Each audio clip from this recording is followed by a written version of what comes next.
Bismillahirrahmanirrahim. Assalamualaikum warahmatullahi wabarakatuh. Alhamdulillah wassalatu wassalamu ala rasulillah wa ala alihi wa ashabihi ajma'in, amma ba'd. Alhamdulillah, hari ini kita dapat bertemu pada pembelajaran BTA atau Pendidikan Al-Quran pada pertemuan yang ke-8, yang dimana kita akan masuk pada pembelajaran bab kelima tentang syukur nikmat. Sebelum kita masuk pada pembelajaran ini, marilah kita berdoa bersama-sama. Semoga apa yang kalian pelajari pada materi ini dapat kalian dengarkan dengan baik dan dapat kalian pahami. Amin ya rabbal alamin. Bismillahirrahmanirrahim. Alhamdulillahirabbil alamin. Wassalatu wassalamu ala asyrafil anbiya'i wal mursalin sayyidina maulana Muhammad wa ala alihi washabihi ajma'in. Raditu billahi rabba wa bil islam dina wa bi Muhammadin nabiyya wa rasula. Rabbi zidni ilma warzuqni fahma bi rahmatika ya arhamar rahimin. Walhamdulillahi rabbil alamin. Semoga dengan doa ini kita dapat lebih cepat memahami tentang ayat suci Al-Quran yang telah Bapak sampaikan.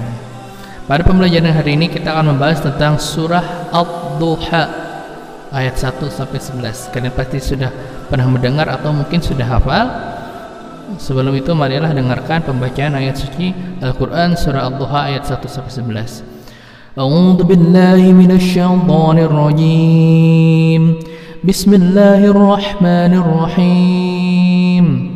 والضحى والليل إذا سجى ما ودعك ربك وما قلى وللآخرة خير لك من الأولى ولسوف يعطيك ربك فترضى ألم يجدك يتيما فآوى ووجدك ضالا فهدى ووجدك عائلا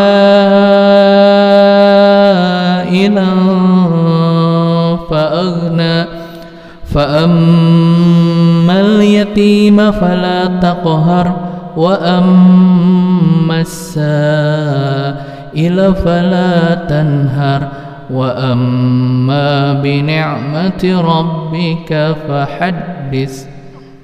Quran surah Ad-Duha ayat 1 sampai 11. Pada ayat ini kita akan membahas tentang surah Ad-Duha, yang dimana surah Ad-Duha ini adalah temanya tentang syukur nikmat.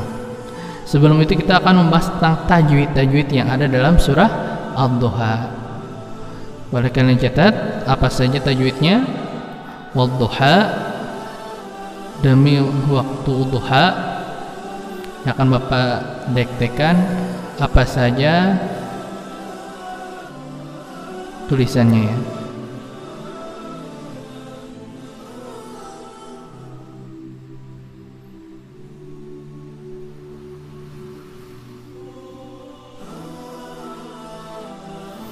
Ya. Yang pertama, wadduha. Wa ada alif lam. Kalian tahu alif lam apa? Ya, di sini ada alif lam syamsiyah. Alif lam yang memakai tasydid namanya alif lam syamsiyah. Maka cara membacanya adalah wadduha, dileburkan huruf dha. Jangan dipisah, misalnya wal duha salah, tetapi dileburkan dengan alif lam syamsiyah. Cara membacanya itu wadduha wal laili idza saja. Untuk di akhir ayat, di sini ada kata fathah bertemu alif. Nah, sehingga ini disebut dengan matobi'i. Matobi'i yang ada di akhir ayat.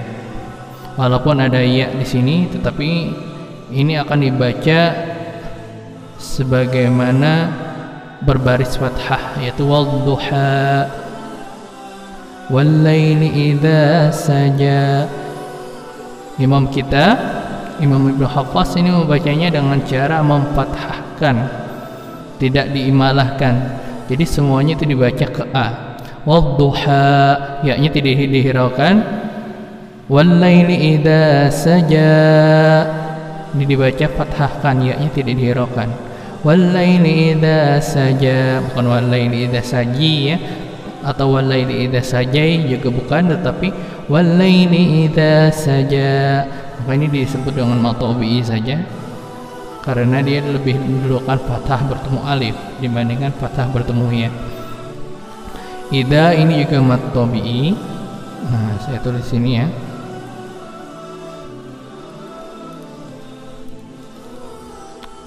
Kemudian ada lagi di sampingnya ma wadda'aka rabbuka wa ma qala. Sama di sini ada mat tabi'i di akhir ayat. Walal akhiratu khairul laka. Run bertemu la. Ada an, in, un atau nun mati. Ada un ya. Ini baris dua domah dua buting itu disebut dengan un atau domatain. Bertemu huruf la maka menjadi idgham bila guna. Jadi ini hukumnya idgham bila guna. Cara membacanya untuk idgham bila guna itu adalah didengungkan, dimasukkan maksudnya, dimasukkan tetapi tidak dengung. Jadi cara membacanya khairul laka, cepat. Jangan khairul laka, salah. Tetapi caranya membacanya didengungkan, dimasukkan ke la tapi cepat. Khairul laka minal ula, jangan khairul laka, misalnya tidak dipanjangkan 3 harokat ya, tetapi langsung saja tanpa 3 harokat, langsung pendek. Khairul laka minal ula wala sawfa yuti, ini mat tabi'i, fathah kasrah bertemu ya. Fatarallah. Nah, kita cek ini ada perbedaan dengan sebelum-sebelumnya itu mat tabi'i. Tetapi yang ini mat tabi'i dia pakai bendera. Kenapa dia pakai bendera? Ayat Al-Qur'an boleh cara membacanya disambung. Saat dibaca ini seandainya dibaca disambung, fatarallah ini dimasukkan ke huruf kata berikutnya itu a. Rabbuka fatarallah alam yajidka yatiman fa'awa. Jadi dha-nya ini bisa dibaca mad jaismun fasil. Kenapa mad jaismun fasil? Pertama syaratnya itu kan harus ada bendera. Tapi benderanya ini kita lihat setelahnya walaupun tahalat dengan akhir ayat nomor 5, tapi ayat Al-Quran boleh kok dibacanya, kalau apalagi ini pendek ya, dibacanya itu disambung saja, disambung dengan kata berikutnya. Dan kalian lihat itu ada huruf a, a-nya alifnya pakai apa? Alifnya pakai hamzah, ini namanya alif hamzah, maka itu namanya mad jais munfasil. Kalian ingin mengetahui secara ringkasnya mad jais sama mad wajib. Mad jais munfasil setelah bendera itu adalah alif, bertemu alif. Kalau mad wajib munfasil setelah bendera itu bertemu hamzah saja, beda ya konteksnya. Ini adalah mad jais munfasil. Yatiman fa'awa, ada an, in, un atau nun mati, ada an bertemu huruf fa, namanya ikhfa. Jadi cara membacanya itu dipanjangkan 3 harakat dengan diengkan. Yatiman fa'awa, panjangkan 3 harakat. Jangan yatiman fa'awa terlalu cepat. Ya, dipanjangkan 3 harakat. Yatiman fa'awa. Kemudian wa wajadaka dhallan, do-nya itu panjangnya itu 5 harakat. Saat dibaca panjang 5 harakat, kalian tahu ini apa hukumnya? Ini adalah mad lazim mustaqal kalimi atau mad lazim mustaqal kilmi yang sudah kalian pelajari pada pertemuan sebelumnya, pada pertemuan ke-7. Itu sudah Bapak lebih terangkan, Bapak terangkan pada materi sebelumnya. Jadi sebelum masuk ini silahkan jangan sampai ketinggalan materi pertemuan ke-7 karena ini ada kaitannya dengan ini mad lazim mustaqal kilmi. Agak panjang ya. Mad lazim mustaqal kilmi yang ini bo. Kenapa? Setelah bendera dia nggak ketemu alif, nggak bertemu hamzah, tetapi bertemu huruf la.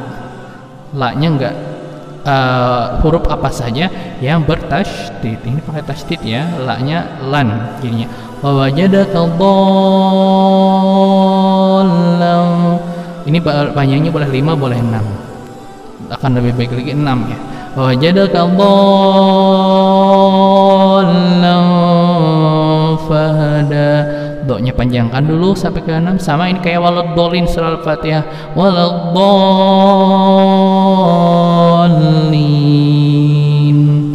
Nah, jadi panjangkan sampai ke 6 harokat.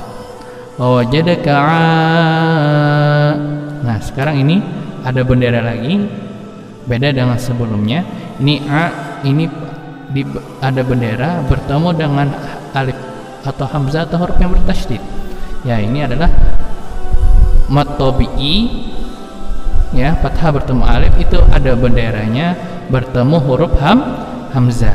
Saat bertemu dengan hamzah, ini hukumnya apa? Ya, ini namanya mad wajib muttasil.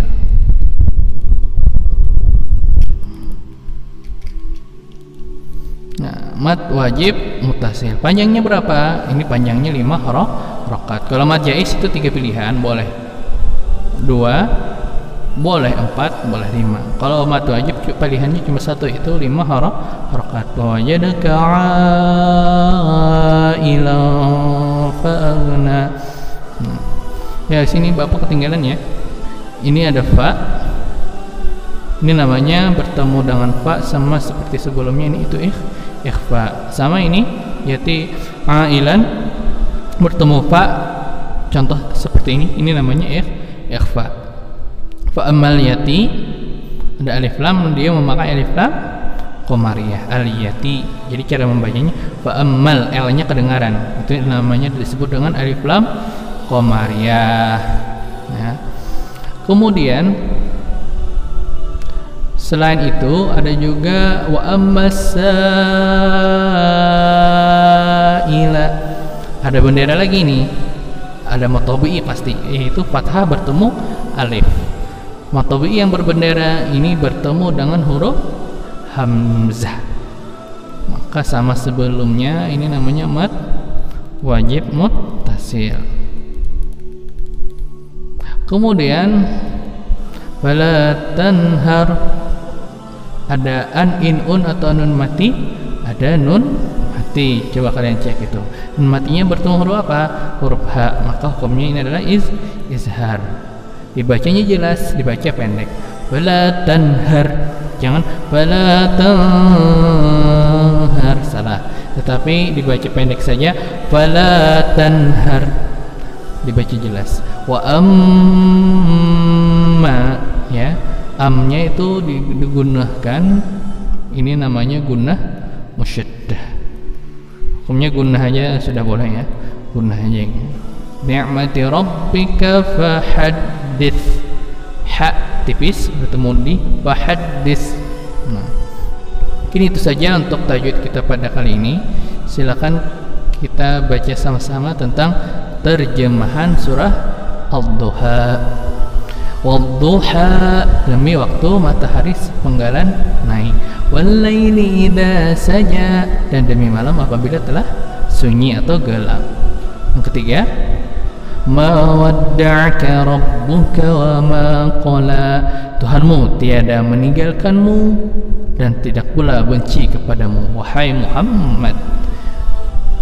Walal akhiratu khairul laka minal ula, ayat keempat, dan sesungguhnya hari kemudian itu lebih baik bagimu daripada yang sekarang atau permulaan. Wala sawfa yu'tika rabbuka fatarda, dan kelak Tuhanmu pasti memberikan karunia-Nya kepadamu, lalu hati kamu menjadi puas. Alam yajidka yatiman fa'awa, bukankah dia mendapatimu sebagai seorang yatim lalu dia melindungimu. Wa wajadaka dhallan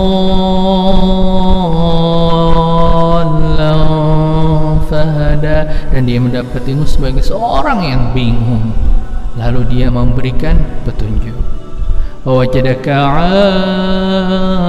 a'ilan fa'aghna, dan dia mendapatimu sebagai seorang yang kekurangan lalu dia memberikan kecukupan.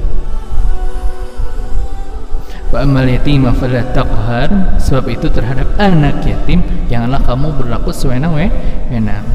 Wa ammas sa'ila fala tanhar, dan terhadap orang yang meminta-minta janganlah kamu menghardiknya. Wa amma bi ni'mati rabbika fahaddits, dan terhadap nikmat Tuhanmu maka hendaklah kamu siarkan. Shadaqallahul azim wa shadaqa rasulul karim wa nahnu ala dzalika minasyahidin. Dari terjemahan ini kita pahami tema kita kali ini berlawanan dengan sebelumnya pada bab 4, itu tentang kufur nikmat. Lawan daripada kufur nikmat itu adalah syukur nikmat. Kalian ingat pada materi sebelumnya tentang kufur nikmat, contohnya ada 2. Apa itu? Yaitu orang yang tidak berterima kasih kepada Tuhannya, dan yang kedua adalah orang yang kikir, engken, bakhil, pelit, ya, karena terlalu cinta terhadap harta dunia. 2 itu adalah contoh orang yang kufur nikmat. Pertama kada bersyukur, yang kedua adalah engken, kikir. Nah, lawan daripada orang yang kufur nikmat yang harus kita miliki adalah tanggal 5, yaitu syukur nikmat. Kita harus bersyukur. Nah, kita lihat dalam ayat-ayat ini tentang penjelasannya. Maksudnya ketika turunnya wahyu kepada Nabi Muhammad SAW terhenti untuk sementara waktu. Jadi ini adalah tentang asbabun nuzul ayat Al-Quran surah Ad-Duha. Suatu ketika diriwayatkan bahwa ternyata Rasulullah dalam waktu yang lama itu tidak mendapatkan wahyu. Biasanya 1 hari itu pasti ada. Ibarat kayak makan nasi itu 3 kali sehari itu pasti ada wahyu. Rasulullah mendapatkan wahyu secara berangsur-angsur selama 22 tahun 2 bulan 22 hari. Tetapi ada kalanya Rasulullah ternyata tidak mendapatkan wahyu lagi. Ada yang mengatakan selama berminggu-minggu, ada yang malah mengatakan berbulan-bulan. Allah alam, ya. Nah, jadi karena lamanya tadi, sehingga orang-orang musyrik pun berkata Tuhannya Muhammad telah meninggalkan dan benci kepadanya. Kalian ingat Rasul itu disebut dengan Rasul karena dia mendapatkan wahyu. Saat tidak mendapatkan lagi wahyu, maka ini akan menjadi celaan oleh orang-orang musyrik. Mereka mencela Rasulullah SAW. Katanya Rasulullah sudah ditinggalkan Allah, Rasulullah telah dibenci oleh Allah, sehingga Allah tidak berbicara lagi dengan Rasulullah lewat Al-Quran, sehingga ini menjadi celaan. Maka turunlah ayat ini untuk membantah perkataan orang-orang musyrik. Salah satu mukjizat Rasulullah mendapatkan masalah, Rasulullah mendapatkan kesulitan. Tetapi turunnya ayat Al-Quran ini malah membela Rasulullah, langsung menjawab masalah apa yang ada di dalam keadaan Rasulullah saat dalam keadaan itu terjadi. Dan itu sudah tersusun dalam Al-Quran, yang dimana iramanya, frasenya itu luar biasa dalam Al-Quran. Apa isinya? Nanti kita akan bahas yang bagian kedua. Wadduha, Allah bersumpah. Kalian sudah belajar pada materi sebelumnya tentang surah Al-Adiyat. Ingat, sumpah itu ada 2, ya. Sumpah itu ada 2. Sumpah atas nama apa dan isi pernyataannya.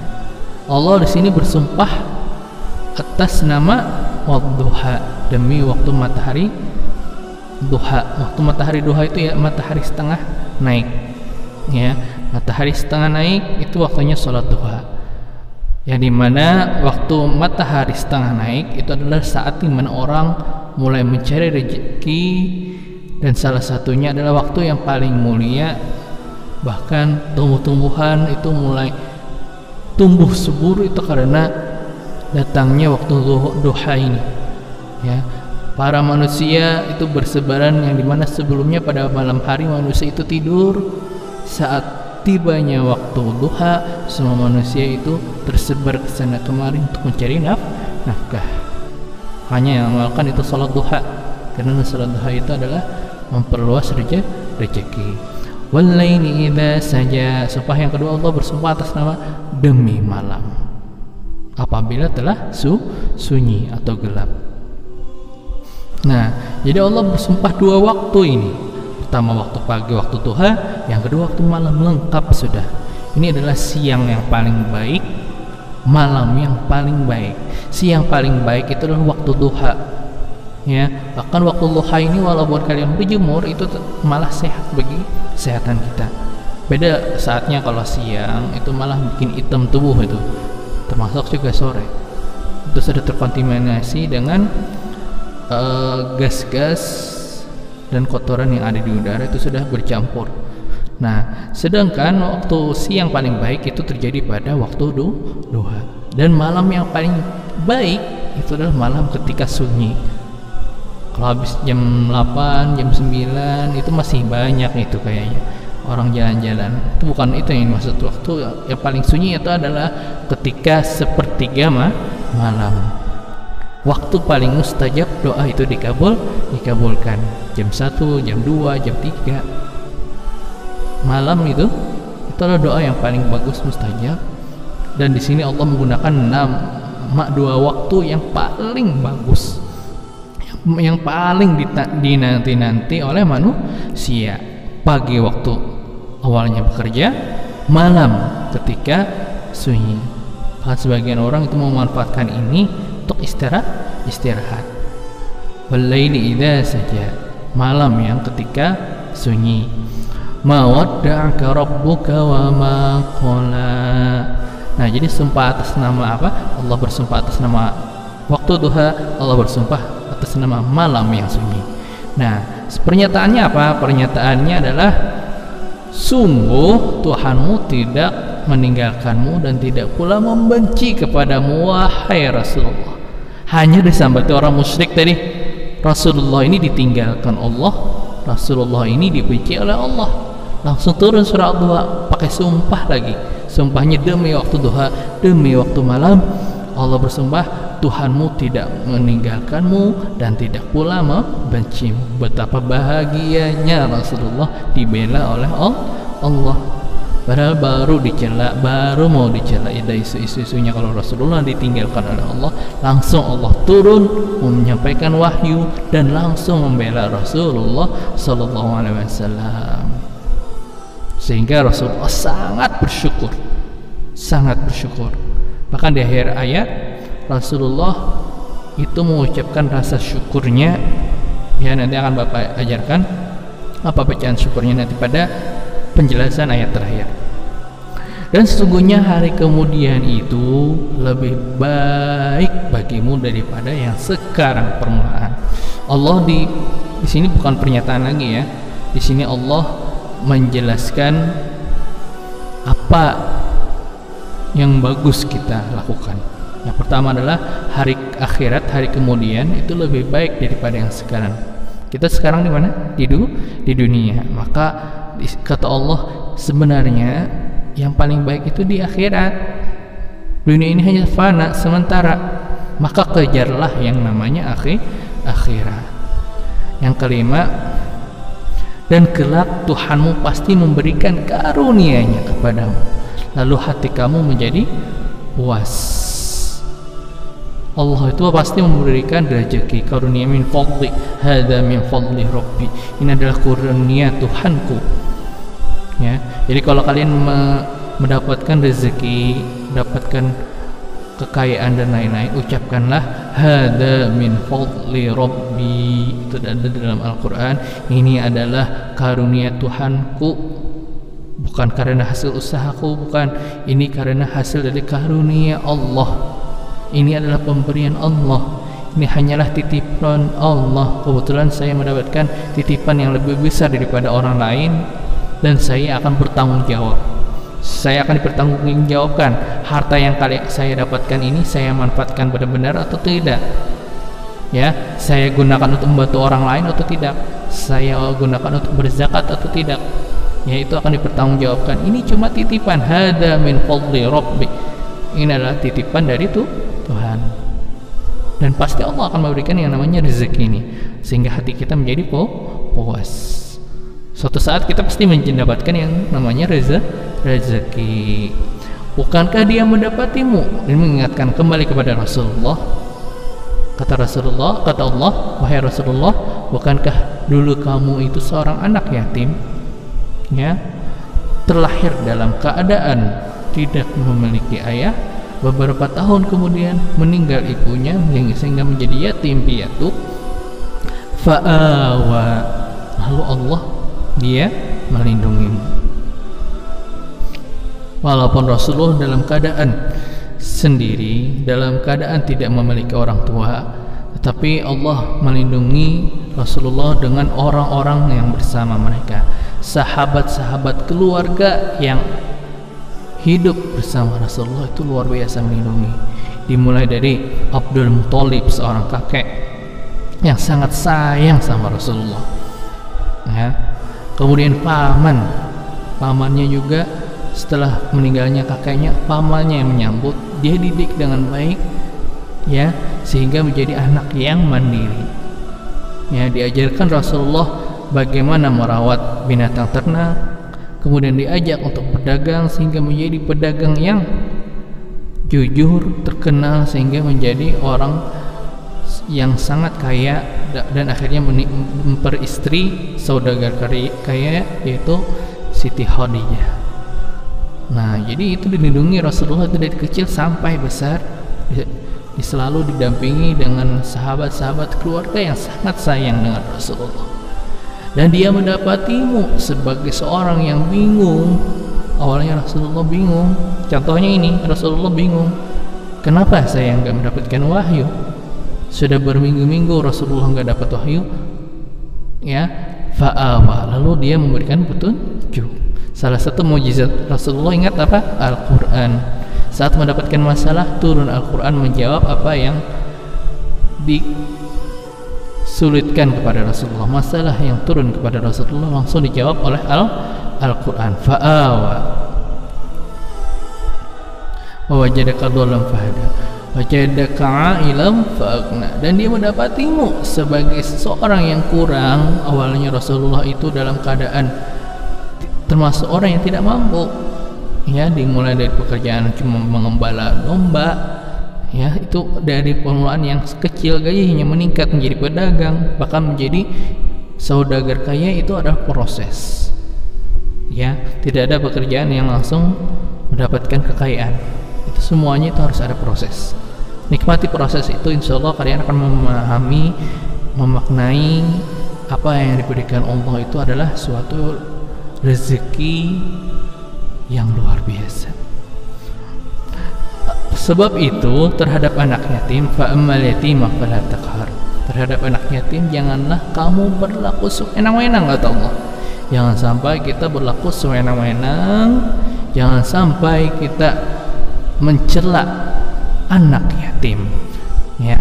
Rasulullah termasuk golongan anak yatim. Kalian menyakiti anak yatim sama dengan menyakiti Rasulullah, ya, sama dengan menyakiti hati Rasulullah. Rasulullah terlahir dalam keadaan anak yatim, tidak memiliki orang tua, maka sesama anak yatim Rasulullah tentu enggak berani untuk menyakiti anak yatim. Ayat ini berlaku untuk kita semua, untuk bersyukur nikmat terhadap orang yang diberikan oleh Allah. Mungkin kita memiliki orang tua, ya, jangan sampai kita menyakiti anak yatim. Kasihan mereka enggak mendapatkan kasih sayang seperti orang yang memiliki orang tua. Maka janganlah kamu berlaku sewenang-wenang. Mungkin mereka agak nakal, mungkin mereka agak nyebelin dan lain-lain, itu ditahan. Itu karena mereka enggak dimiliki kasih sayang dari orang mereka. Akan tetapi katakanlah perkataan yang baik, qaulan karima, dan berikanlah sedekah bagi mereka anak-anaknya yatim, karena mereka membutuhkan itu, ya. Kalian memiliki sedekah dari orang tua kalian, tetapi anak yatim enggak punya yang namanya sedekah dari orang tua mereka, ya. Jadi itu. Kemudian wa ammasaila fala tanhar. Yang kedua, surah Ad-Duha berpesan kepada kita, dan terhadap orang-orang yang meminta-minta janganlah kamu menghardiknya. kepada orang peminta-minta jangan kalian kasarin, ya, bagaimanapun keadaannya jangan kalian kasarin, karena orang-orang yang meminta ini adalah orang-orang yang kesusahan, orang-orang yang tidak mampu, orang-orang du'afa, artinya orang-orang yang miskin, sehingga mereka tidak ada pilihan lain selain minta-minta. Maka oleh sebab itu jangan kalian larang, jangan kalian menghardik, memukul mereka dan lain-lain, ya. Bahkan kalau bisa berikan sedekah kepada mereka. Kalau enggak mau pun mengasih sedekah, minimal jangan kasarin mereka. Nah, karena kita dilarang dalam surah Al-Duha untuk menghardik mereka, menyakiti hati mereka, menyakiti fisik mereka. Wa amma bi ni'mati rabbika fahaddits, dan terhadap nikmat Tuhanmu maka hendaklah kamu siarkan. Nah, jadi ini yang ketiga kesimpulannya, ya. Dalam ayat ini Allah bersumpah atas nama surah Al-Duha, bersumpah atas demi waktu malam. Kata Allah, Allah tidak membenci maupun meninggalkan Rasulullah. Allah mengingatkan kembali bagaimana yang awalnya kita nggak punya apa-apa dikasih sama Allah berupa karunia. Yang awalnya kita miskin, ya, kita diangkat derajatnya menjadi orang yang lumayan. Yang awalnya kita tidak terlindungi, ya, akhirnya kita diberikan perlindungan. Yang awalnya kita bingung, akhirnya kita diberikan hidayah. Itu semua karunia Allah. Itu adalah rezeki. Fadli, hada min fadli Rabbi. Yang namanya karunia Allah itu enggak cuma rezeki, ya. Mendapatkan hidayah itu rezeki. Mendapatkan perlindungan itu juga rezeki. Ya, pertolongan orang lain itu rezeki. Nah, maka kata Allah, jangan sampai kita menyakiti anak yatim. Jangan sampai kita menghardik orang peminta-minta. Dan yang terakhir adalah kalau kita mendapatkan rezeki dari Allah, fa amma bi ni'mati rabbika fahaddits, maka hendaklah kamu siarkan. Haddasa yuhadditsu itu bisa berkata daripada hadis. Nah, hadis itu adalah perkataan daripada Rasulullah. Arti kita bicarakan, alhamdulillah saya mendapatkan rezeki pada hari ini. Luar biasa, hari ini saya mendapatkan nikmat. Ucapkan, jangan lupa kalian mengucapkan alhamdulillah. Lebih baik lagi kalian selamatan kalau mendapatkan hadiah atau rezeki yang banyak. Selamatan dengan memberikan anak yatim, memberikan kepada orang miskin. Yang kedua disebutkan di sini, maksudnya adalah bahwa akhir perjuangan Nabi Muhammad SAW akan menjumpai kemenangan seperti sekarang ini. Sedang awalnya penuh dengan kesulitan, ya. Wa ammal usri yusra, di balik kesulitan pasti ada kemudahan. Ada pula sebagian ahli hadis, ahli tafsir yang mengartikan akhirat dengan kehidupan akhirat serta segala kesenangan, dan ula itu dengan arti kehidupan dunia. Dan yang terakhir tadi, yang dimaksud dengan bingung di sini ialah bingung untuk mendapatkan kebenaran yang tidak bisa dicapai oleh akal. Lalu Allah menurunkan wahyu kepada Muhammad SAW sebagai jalan untuk memimpin umat menuju keselamatan dunia dan akhirat. Salah satunya Allah menurunkan Al-Quran. Dan yang terakhir, yang keempat, terhadap nikmat Allah hendaklah kamu membicarakannya, mensyiarkan, membicarakan, mengatakan, ya, ucapkan alhamdulillah, itu juga salah satu membicarakan. Nah, sebagaimana dalam Asbabun Nuzul mengatakan, ada hadis yang mengatakan setelah Rasulullah mendapatkan wahyu surah Al-Duha, Rasulullah mengatakan la ilaha illallah wallahu akbar walillahil hamd. La ilaha illallah wallahu akbar walillahil hamd. Tiada Tuhan selain Allah, Allah yang maha besar, dan bagi Allah lah segala puji. Walillahil hamd. Kata lainnya, alhamdulillah, segala puji bagi Allah. Sehingga ingat, sejak surah Al-Duha sampai ke An-Nas, kita disunahkan kalau saat ketika khatam Quran membaca itu, la ilaha illallah wallahu akbar walillahil hamd. itu yang dibaca. Kemudian disambung lagi surah berikutnya, itu lagi dibaca. Itu menandakan kita bersyukur. Kalau berkhataman itu kita bersyukur kita sudah mengkhatamkan ayat Al-Quran. Semoga saja dengan ini materi sudah habis untuk semester ini, ya. Mudah-mudahan kita untuk kelas 3, mudah-mudahan kalian bisa mengkhatamkan tugas yang Bapak berikan dan kita dapat bertemu pada khataman massal SMA 11. Kalau nggak bisa dilaksanakan pada semester ini, insya Allah kita laksanakan pada semester 2, ya. Nah, kalau tahun kemarin itu memakai semester 1, tapi kalau nggak bisa kita akan mengadakan pada semester 2. Semoga saja kita dapat bertemu kembali secara langsung pada acara khataman massal SMA 11. Nah, mungkin itu saja materi kita pada hari ini. Jangan lupa kalian kerjakan tugas kalian pada link pada di bawah ini, kumpul pada deskripsi pada video ini. Silakan kalian foto, kalian share pada grup WA dan lain-lain, ya. Bagi teman kalian nggak tahu, jangan lupa kalian komen nama kelas dan sebut kata hadir. Lalu sebut komentar juga bagi kalian yang tidak tahu atau tidak mengerti, ingin bertanya dan lain-lain pada kolom komentar. Insya Allah nanti akan Bapak jawab. Nah, mungkin itu saja dari Bapak. Salah kata mohon maaf. Wabillahi taufiq wal hidayah. Assalamualaikum warahmatullahi wabarakatuh.